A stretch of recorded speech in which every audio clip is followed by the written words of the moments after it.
the Barretts. Today we're here to talk about a very important topic that's near and dear to me that I'm pretty sure you've seen all over YouTube, but I want to give my intakes on why I chose Final Fantasy XIV over World of Warcraft. I've been a fan of World of Warcraft for years, and it was the first MMO I've ever really played, and throughout the years and throughout the expansions, it hasn't hooked me ever since World of Draenor. Ever since Pandaria, really, actually, as I skipped Pandaria. I skipped a lot of expansions.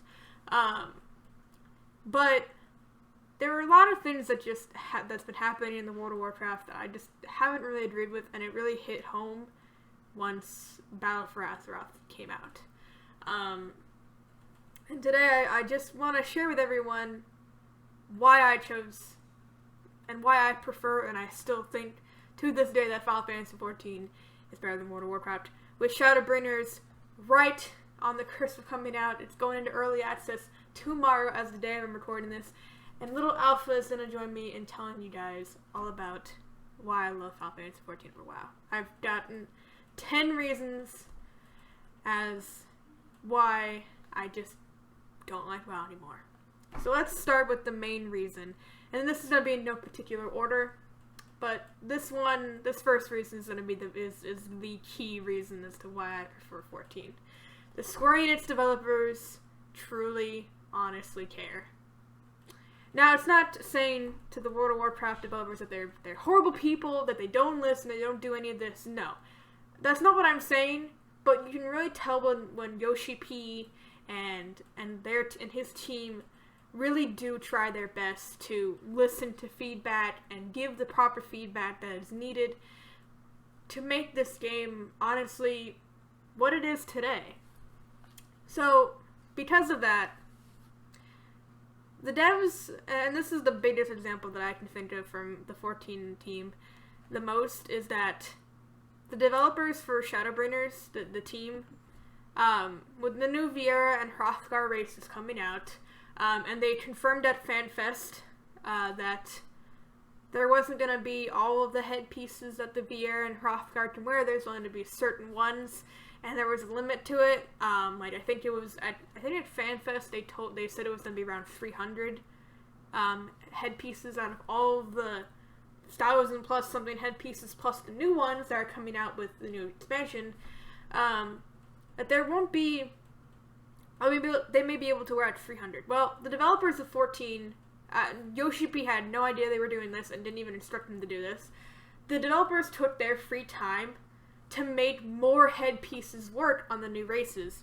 So they increased that number from 300 to about 8 to 900 headpieces, and that's significantly more for people who want to have that glamour. And I think the biggest one they showed in the screenshot when they announced it was they had glasses on.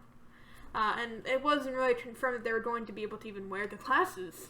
And they worked it to remodel those headpieces to fit. And that really shows a lot, especially when Yoshi P didn't even know about it. And they took it out of their free time. Not anywhere near out of the development time. No. It was all in their free spare time. And that tells a lot that they truly cared, and they saw the community was a bit upset and disappointed, and they took that time out of their day to make more pieces work. Another thing that they always do is whenever they're at FanFest and they take questions from the audience, Yoshi P really does listen to the fans. I'm not saying that Ian doesn't either, or the WoW team doesn't either, but there have been some quality of life changes that people have asked for, and they've done it. They even took a poll at the North American Fan Fest this year for Shadowbringers. They asked everyone, based on audience clapping and cheering, all that, what they would want first to implement in Shadowbringers when it comes to glamour. Glamour is basically transmog for anybody who doesn't play 14. And they asked whether or not they wanted to do increase in the glamour chest capacity, more plates, and I forgot what the third one was. I can't recall what that one was. And based on that feedback, the audience, I think, cheered for more glamour plates and more space, and they put those two in for Shadowbringers at the launch of Shadowbringers. So now we have both of that, and they're gonna probably implement whatever the third option was later down the line.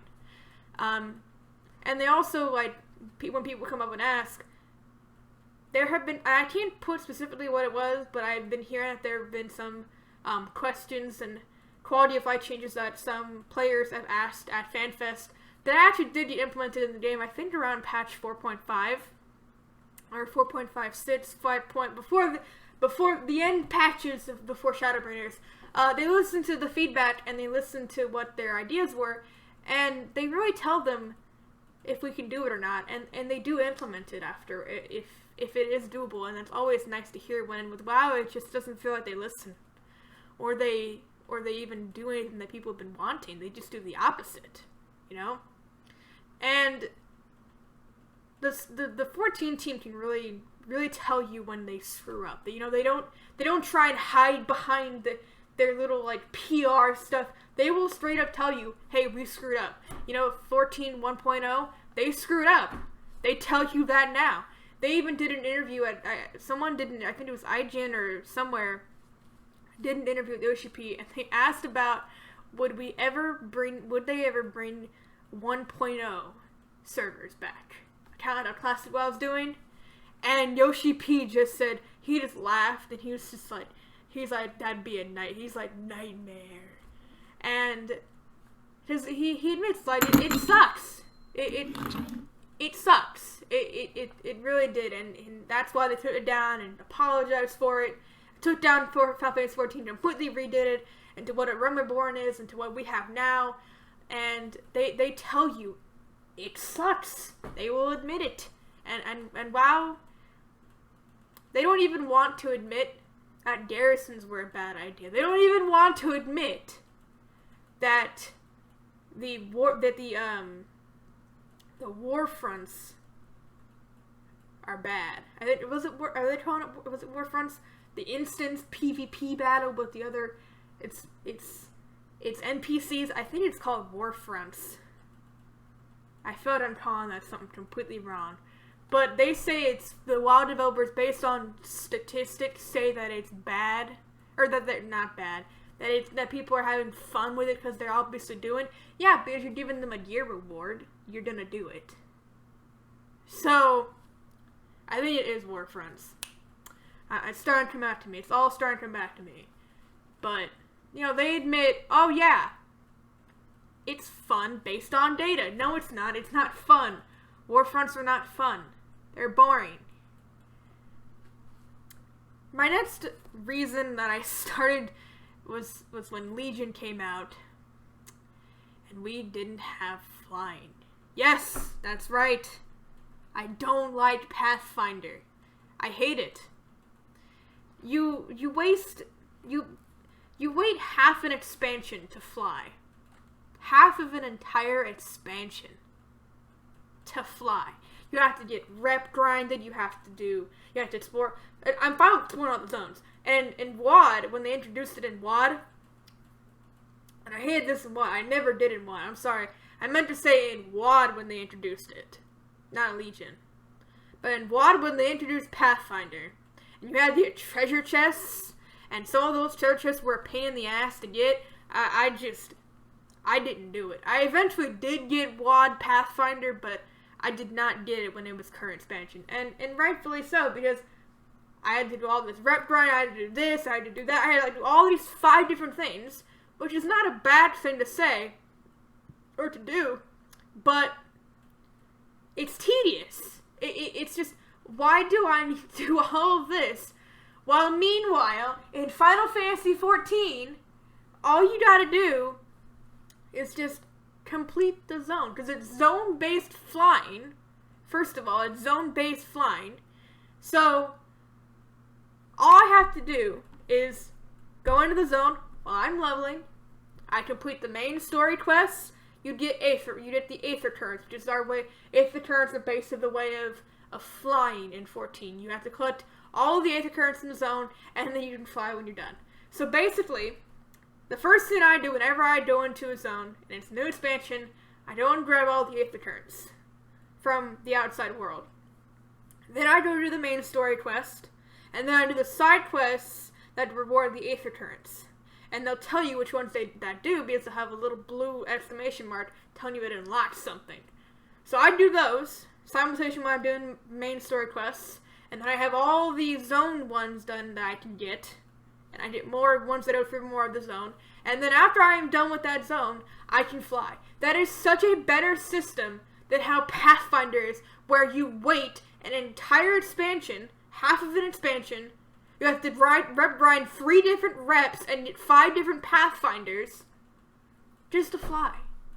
All of this work just to fly. And yet I can experience the content in Final Fantasy XIV for that zone in a few hours, and then a few hours later, I can fly.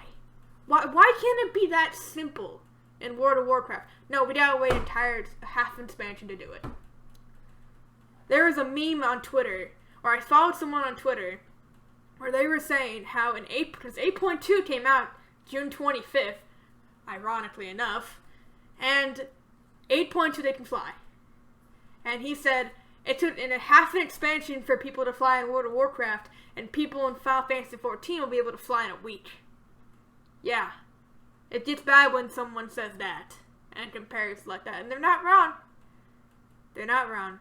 And another painful thing about not flying in WoW is that farming mats, farming just gathering in general in WoW without flying is a pain in the ass. Yeah, you have these little, I think they're called like armor things for your mount, where you don't get knocked off your mount, you don't get dazed or whatever. And that's great, but it doesn't help the fundamental part of, I need to get off my mount to get the mine or gather the herb, and you have a sky golem for that, so that's one problem solved. But you don't have a sky golem equivalent for mining. But if you're a blacksmith, you can do it. But if you're not a blacksmith, you're screwed. You have to get off your mount, you have to mine, and hope that you don't aggro everything. So then when you get, and then when you find we're able to mine, and then you aggro something else, you have to run, and then you might aggro 15,000 more mobs to go with it. It's a pain in the butt. Whenever you fly, especially if you're a druid, it is so much easier. But you can solve all these issues if you just had flying a lot sooner in World of Warcraft. Just saying. The next point, and this is probably the biggest thing I also hated, besides flying, world quests. Oh my goodness, did world quests suck. I didn't mind them when they were first implemented in Legion, but man, did they get boring after a while. I hated it. I absolutely hated it. It took forever to complete. It was so boring. And then you brought it back. And the best part, of course, I love I don't mind the saying, like, why get rid of something if it's good? And I'm not saying world quests were bad. It did give you something to do. But I didn't feel like doing it after a while. And then they brought it back for BFA. And it's just like, after a month, I stopped doing world quests. Because the hatred of world quests from Legion transferred with BFA. It did. It really did. I got bored. So, gathering and crafting in Final Fantasy XIV is so fundamentally different than in any other MMORPG you can think of. There are gear sets and separate abilities and a rotation you have to do to complete a craft. And that is so much better than in World of Warcraft, where you just stand there, you see a little animation happen, and you poof, you're done. No, in Final Fantasy XIV, you gotta actually craft, and you guys have to know what you're doing. Of course, there's ways to get around that, because there's an optimizer that can basically make a macro to do it for you, but there's still more in-depth than World of Warcraft, or, well, any other MMORPG out there in the market right now. When you have your own gear set and rotation and abilities for it, that says a lot. That says a lot. Plus, in Final Fantasy XIV, with Shadowbringers, they're bringing in endgame for crafters and gatherers. What may you be asking is that? What kind of endgame is this? Well, you're rebuilding and restoring the holy seat of Ishgard back in Heavensward, which got destroyed by the dragons, which they had a big dragon war in Heavensward, and you had to stop it as the Warrior of Light, and we did. But they're still not done restoring Ishgard. There's still parts of it that need help from the Warrior of Light with their crafting and gathering skills. So that is what, as a crafter and gatherer, you will be doing as your endgame. You will be restoring it. How? Who knows? That's still to be seen when it comes out in early access tomorrow, as the day I'm recording this. But eventually, after you restore Ishgard, it will become player housing. You are working towards to help your community, the Final Fantasy XIV community, your server, I'm not sure if it's going to be server-wide or not, to have player housing. That is amazing. That is absolutely amazing, and it's so cool to have that kind of something to work towards, you know? It's just, I'm restoring this to eventually have player housing. That is so rewarding than anything. Having a new wars that you can fight over houses for. I don't want to get into the housing system. That's not what this video is about. Next is the raiding scene in Final Fantasy XIV. Now, a lot of people can say, oh, the 14 raids are so easy. It's nothing compared to Mythic raiding. And I won't deny that. Mythic raiding is as difficult as it can be. And I agree with Mythic raiding has a lot of challenge. But there is a lot of intense moments and a lot of intense fights going on in the raiding scene over in 14 as well. Especially if you did the extremely hard trials they put in Stormblood. Those were just ridiculous. But the way how raiding is hard over in 14 compared to World of Warcraft is that it's the enraged timers. The enraged timers are so close. You cannot screw up once during that fight, and you can't if you don't have the DPS for it. You're not getting it. You're not killing that boss. If you raise one person more than twice, or even more than one person, you're not gonna kill the boss. You screw up mechanics and die, or you did vulnerability, and your your healers have to do more healing than usual, you're probably not gonna beat the fight either. That's just how it is. You have to do this fight perfect. Absolutely 100% perfect, and there's no cheesing it. Sure, you can cheese it by getting maybe like a certain amount of composition to do more DPS, but in the end, even if you do that, you still gotta be good at the game. You can't just be like, oh, I can cheese certain things. No, you gotta be really good at the game. You have to know when it's coming, what's coming, when to dodge it, how to do stuff. Just like Mythic Raiders do as well. It's the same as that difficulty as Mythic. To me, it's more difficult than normal and heroic difficulty on WoW, and it's on par with Mythic Raiding. It really is. You have got to be good. You cannot screw up, just like you can't in Mythic Raiding. It is the same difficulty to me. And in my opinion, it can be better than heroic or normal. As someone who has done mainly normal heroic raiding, this is better and more intense than normal heroic. I've only done a sliver of Mythic, so I can't really say that it's better than Mythic, but it is intense. So don't knock the Final Fantasy XIV rating. I wouldn't.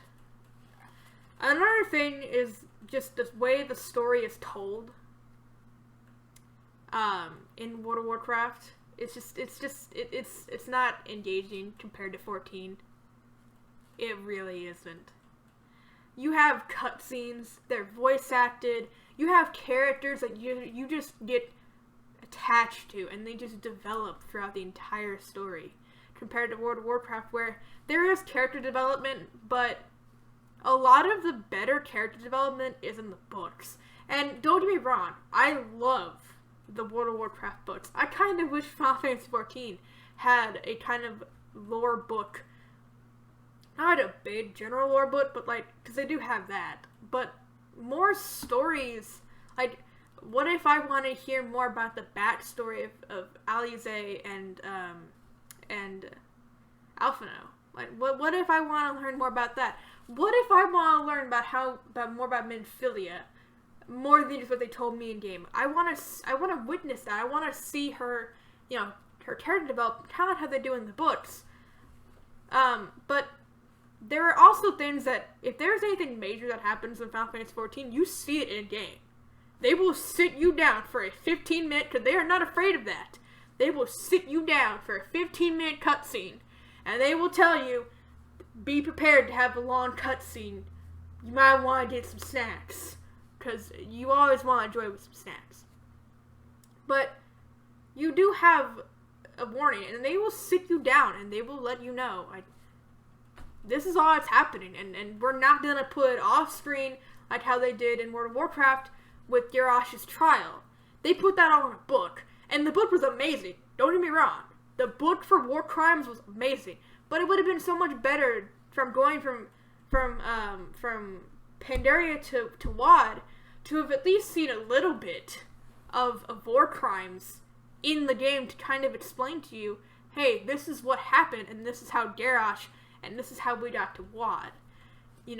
But they don't. They kind of put that in the book for whatever reason. I do feel like they definitely they explore more of it in the book, more character development, more trial-based stuff, and it was a really good book, but you could have at least given a rundown or a little cinematic of War Crimes in the game before WoD, but they didn't.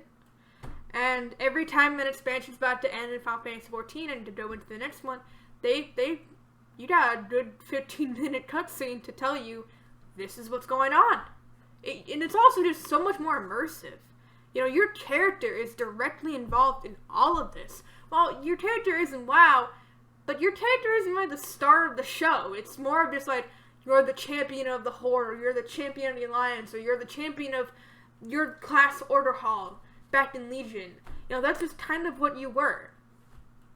But in 14, it's just like, you're in this story. You have decisions to make. Well, they may not be impactful, but you do have decisions to make. You have dialogue options to choose. And you're the center of it all. You really are. You're in this war. You're in these conflicts. And it just makes you feel closer to the story and even your character than you do in World of Warcraft. At least for me.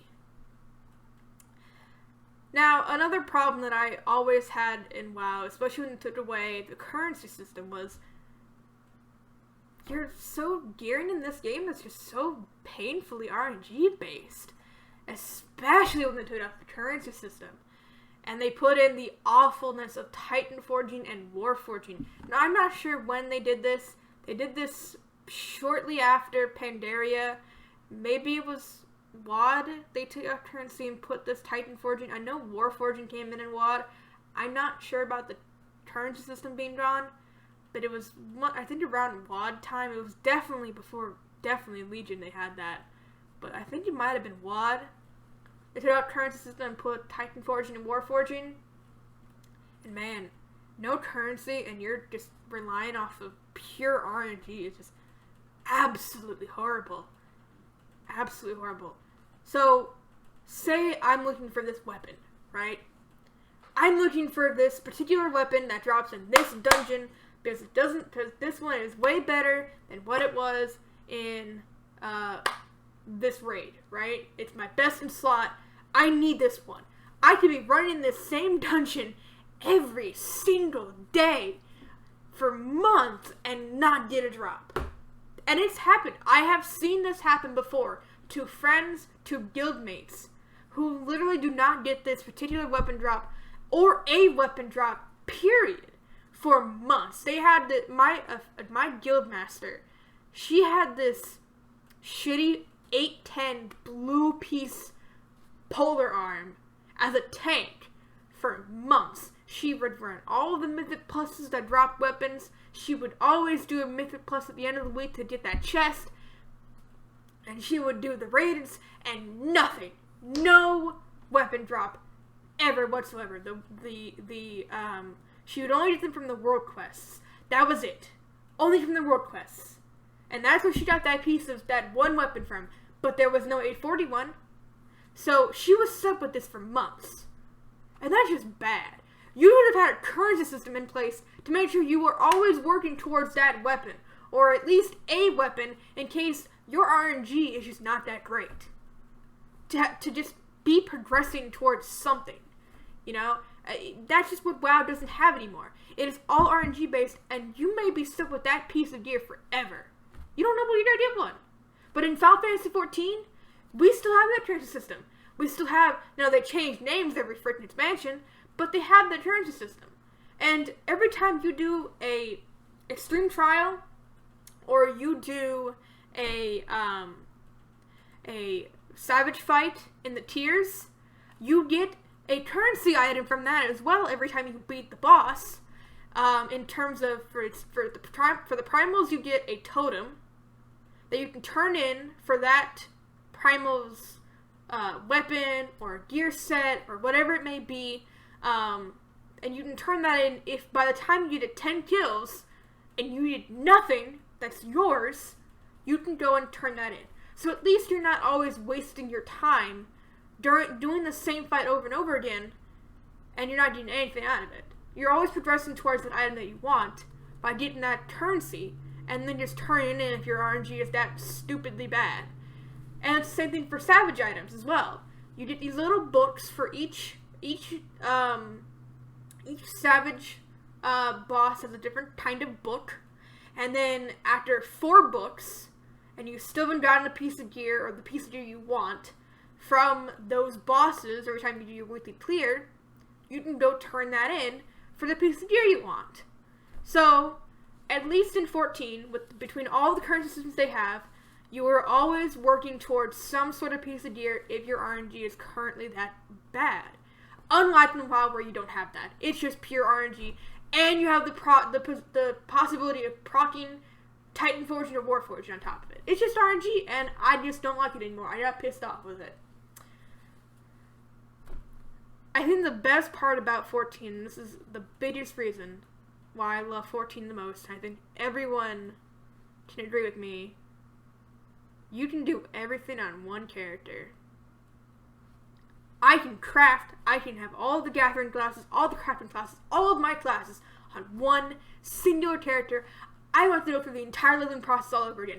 Now, that doesn't say, oh, you did one class 70 or max level, you did all, no, you have to do that individually.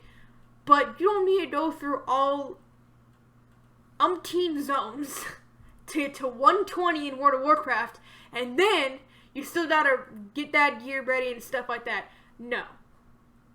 In Final Fantasy 14, all you have to do is once you're done with the main story quests, after the expansion launches, you gotta do the main story quests, and then your max level, and then you can go back and do dungeons, or fates, or Heaven on High, or Palace of the Dead, and with the new feature, New Game Plus, if you want to go through the entire story again, have at it. You can do that too. They finally added that, and I think that's the best thing you can do.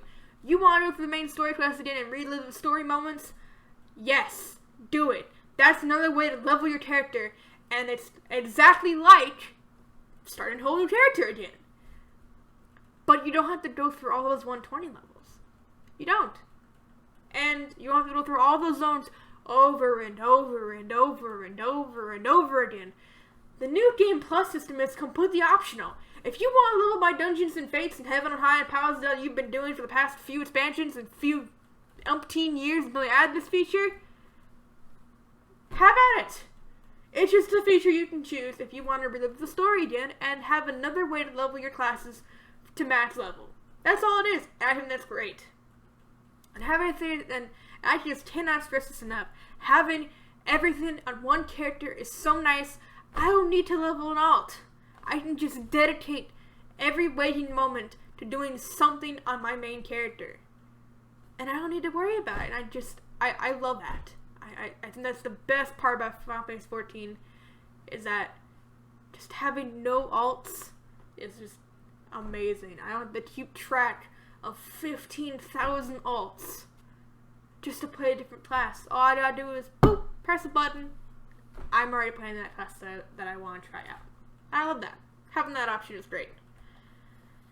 We're getting bound to the last two reasons, and this one might get a little bit controversial because it's about the oh so wonderful add-on in World of Warcraft called Raider.io. I hate that add-on with a goddamn passion. I wish the person who made that add-on would delete it, because I think it's probably the worst thing that's ever happened to World of Warcraft in forever. So, if you don't know what Raider.io does, it basically calculates your Mythic Plus score.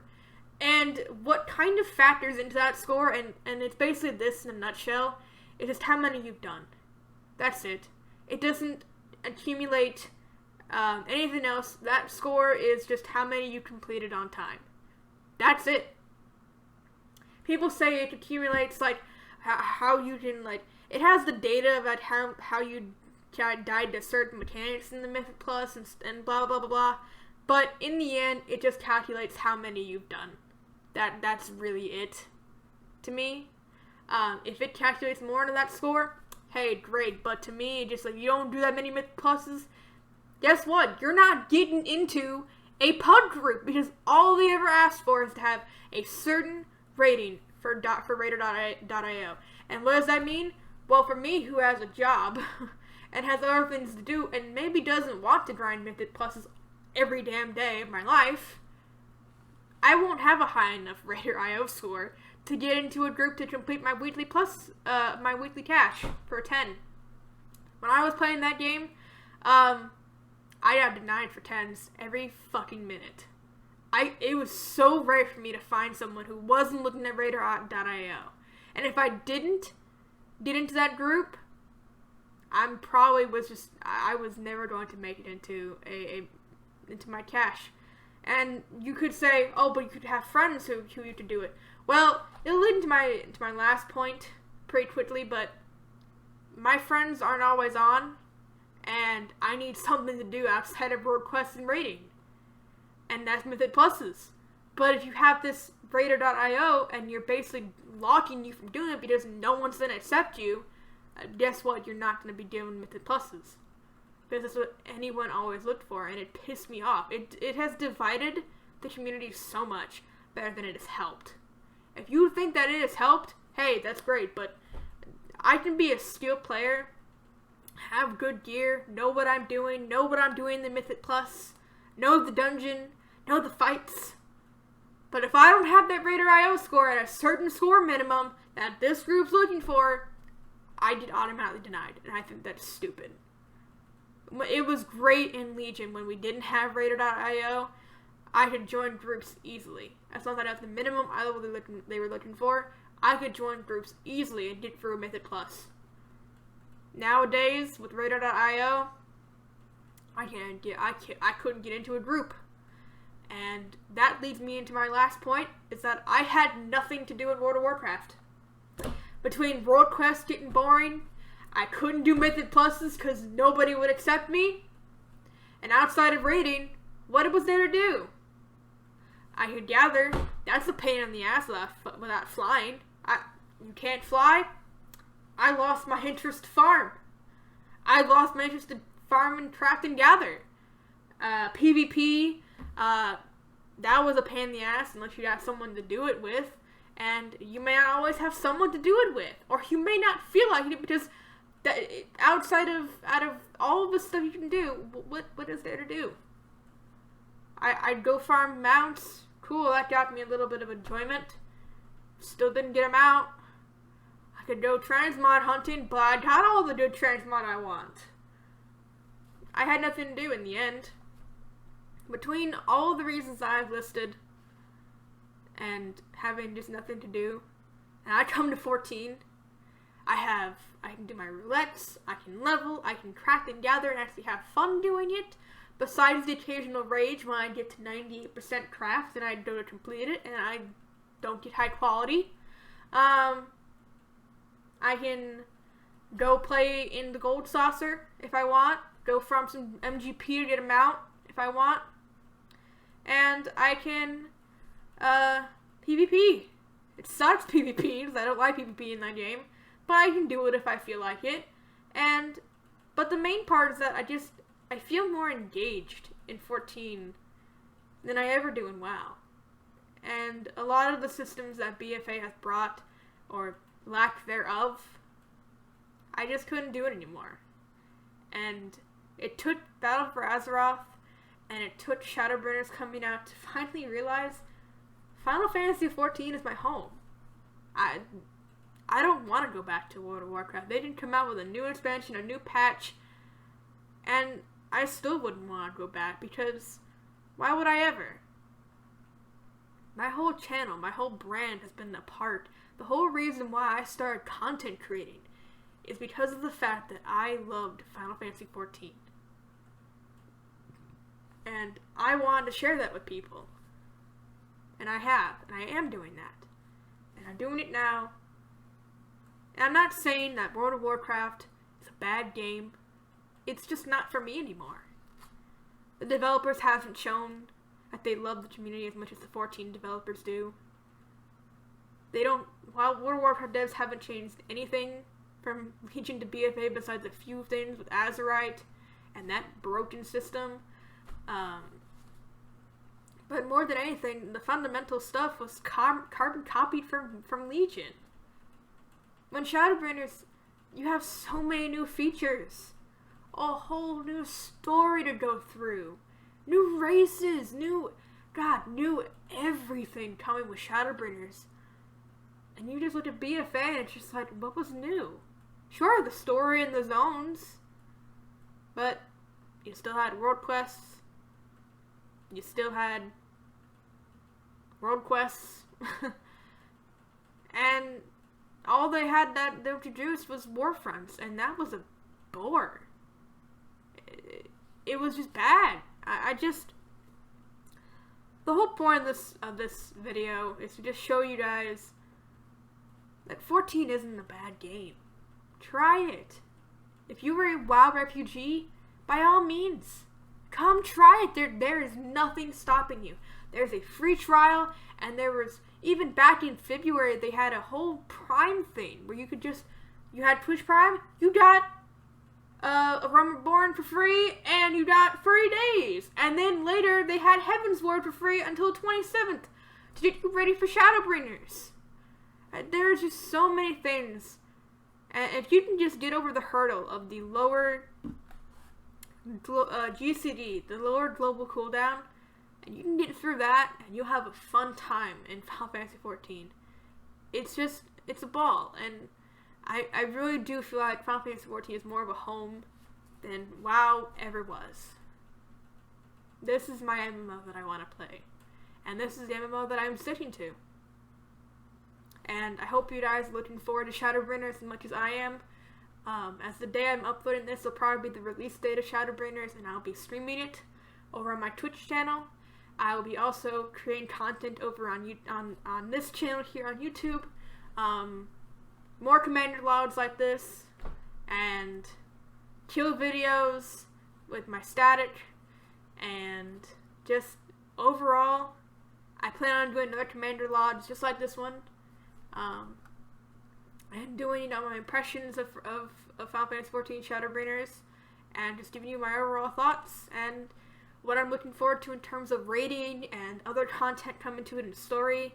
And I hope you all will enjoy the ride that this will be with Shadowbringers, and I cannot wait to bring you guys more content with this new expansion. I'm so hyped, I'm so ready, and this is just the beginning. Until then, I hope you all enjoyed your stay in the barracks with me, and I will see you all soon for another Commander Logs and more in the coming weeks. Until then, bye!